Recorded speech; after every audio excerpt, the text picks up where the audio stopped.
प्रिय सनातन धर्मावलंबियों, जिन व्यक्तियों को बीमारी होती है वो बीमारी किन कारणों से होती है ये सब आप लोग जानते ही हैं।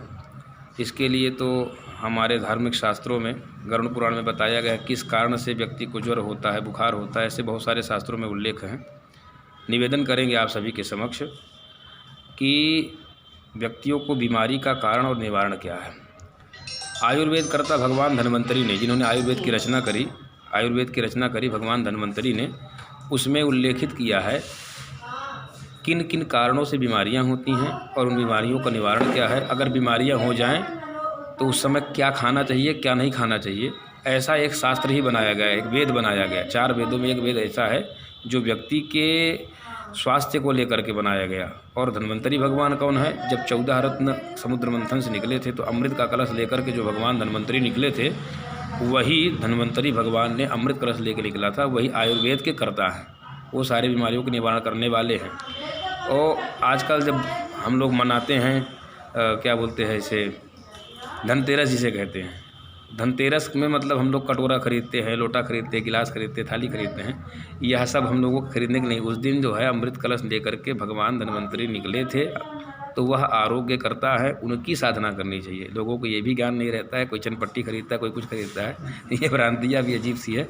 तो आज बता दें कि धन्वंतरी भगवान ने धनतेरस के दिन, जिसे धनतेरस कहते हैं ना, धन्वंतरी तेरस बोलते हैं उसको, धनतेरस के दिन में धन्वंतरी भगवान जो है समुद्र मंथन से 14 रत्नों में से अमृत कलश लेकर के निकले थे। उस दिन जो व्यक्ति उनकी आराधना करता है उस व्यक्ति को कभी साल भर तक रोग नहीं संक्रमण करते हैं।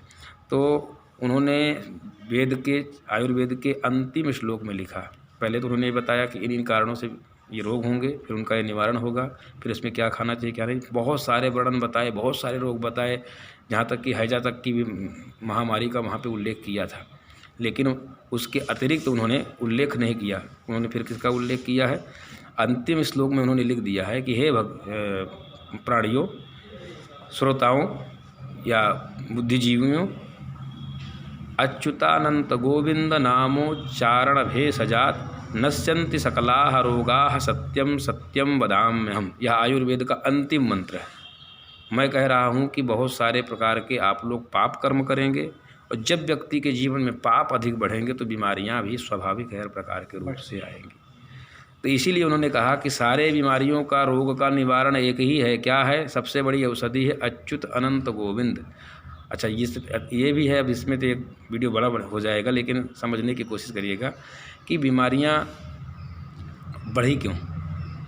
अब कोई कह दे कि भगवान का नाम ले लें और गलत कर्म कर लें तो कट जाएगा, ऐसा भी नहीं है, क्योंकि गीता कहती है अवश्यमेव हि भोक्तव्यम कृतम कर्म शुभाशुभैः न भुंक्ते क्षीयते कर्म कल्पकोटिशतैरपि। व्यक्ति अपने किए हुए कर्मों का अवश्य भोगता है।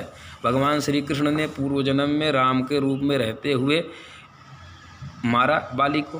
क्यों मारा? आप सबको पता है कि उसके शरीर का बल, एक उल्लेखित कथा है, हालांकि इसको अभी हम लगे हुए प्रमाणित है कि नहीं इसमें लगे हैं ग्रंथ में, इस पर रिसर्च कर रहे हैं।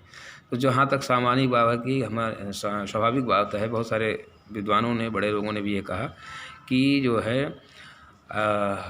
उनको जो है बाली के शरीर में ऐसा था कि जो भी व्यक्ति, जो भी वीर उससे लड़ने के लिए आता तो उसके शरीर का आधा बल चला जाता था। तो भगवान राम जी जाते तो उनका आधा बल चला जाता, और फिर उसके पास भी तो प्रकांड ताकत थी। तो ऐसा इस अवस्था में तो इसलिए भगवान ने छुप करके मारा था उसको। तो हमारे कहने का मतलब अब ये बात यहाँ पे इसलिए हमने उल्लेखित किया कि जो व्यक्ति पापी है उसके पाप के चलते उसको रोग मिलते हैं, और रोगों का निवारण क्या है? भगवान का नाम। तो अच्युत अनंत गोविंद नामोच्चारण भेषजात, भगवान का नाम उच्चारण जो है वह भेषज संस्कृत में होता है औषधि, औषधि को भेषज कहते हैं। भेषजम भवरोगिणा मखिला पदामपहारिणम।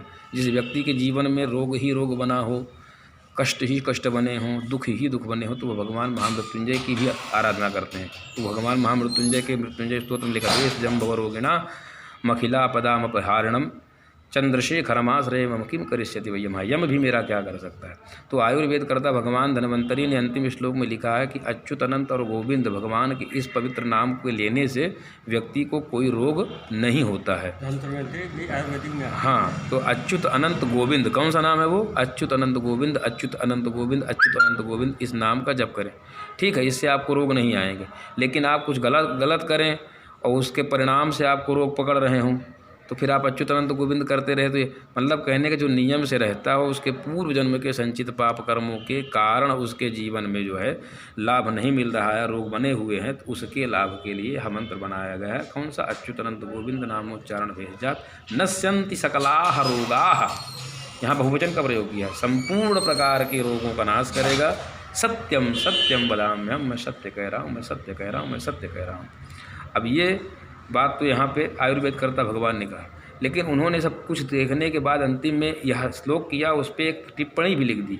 उन्होंने ये लिखा कि व्यक्ति बहुत सारे पाप करेंगे, उन पाप कर्मों के चलते व्यक्ति को बहुत सारे प्रकार के रोग भी प्राप्त होंगे। तो उनके निवारण, जैसे कि मान लीजिए किसी व्यक्ति को बुखार है, तो बुखार में आपने कड़वी चीज़ नीम उबाली अथवा चिरायता उबाला, अथवा आपने जो है उसकी कोई भी टेबलेट जो बताई गई हैं उसको आपने उबाल के खाया, पिया, काढ़ा बनाया, तो आपका ज्वर चला जाएगा। लेकिन क्या कोरोना वायरस या स्वाइन फ्लू इन सब का उल्लेख था? एड्स का, कैंसर का उल्लेख था? नहीं था। ये क्यों किया? ये वही है कि व्यक्ति के पाप कर्मों के चलते ही न बीमारियों का निर्माण होना। महामारी स्वयं कहती है, स्पष्ट अपना परिचय देती है, राजान दोषान पुरस्कृत्य ग्रामे ग्रामे वशाम्यहम तत्रापि पापिनो हत्वा पुनर्ग्रामांतरम भजे। अब इस पर व्याख्या नहीं करेंगे क्योंकि वीडियो बहुत लंबा हो जाएगा और समय भी खींच जाएगा। तो इस श्लोक की व्याख्या अगले वीडियो में निर्गत करेंगे। आप सभी सनातन धर्मावलंबी इस वीडियो के माध्यम से लाभ लेंगे। हर हर महादेव।